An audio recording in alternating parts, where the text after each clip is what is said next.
खुलुमबाय लोगोफोर, नोंथांमोनखौ आंनि चेनेलाव बयखौबो बरायनाय जाबाय। दा नैबेयाव उदालगुरि कलेजाव धर्ना होनाय हाबाफारि जागासिनो दं।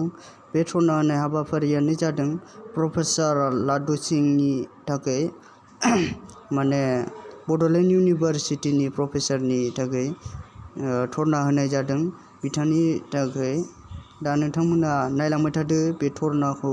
अन्नानै लोगोफोर बिदिबा नायलांबाय थादो भिडिअखौ। Suspend Professor Ladu Singh. Suspend Professor Ladu Singh. Ladu Singh kau jangan nanga. Ladu Singh kau jangan nanga. Ladu Singh magna lagi. Ladu Singh magna lagi.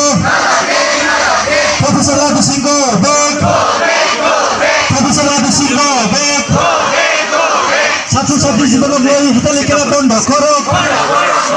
ছাত্রছাত্রী জীবনের হিতালে খেলা বন্ধ করুক। बिब'फोर नोंथांमोना भुगिदों। दा बे एखे समयसाखौ नोंथांमोनाबो गाबोन जुदि 6 सेमिस्टार एग्जामा जोबखांनायनि उनाव बेनि रिजाल्टखौ जुदि सम बायदि मोनाब्ला मार्कशीट मोनाब्ला जोंबो बेबायदि इउनिभारसिटिफोराव जों एडमिशन मोननाय नङा। दा गतिके बेफोर गासै समयसाफोरखौ समाधान खालामनो थाखाय जोंनो पार्मानेन्ट बेयाव भाइस चेन्सेलर नांगौ। जोङो साबायखर बावगोन जे दाख्लैसो मैयासो मोनसे एडभार्टाइजमेन्ट ओंखारदों बड'लेण्ड इउनिभारसिटिनि थाखाय भाइस चेन्सेलर नि मोनसे माने एडभार्टाइजमेन्ट लानायनि भाइस चेन्सेलर गोदान लानायनि मोनसे एडभार्टाइजमेन्ट ओंखारदों।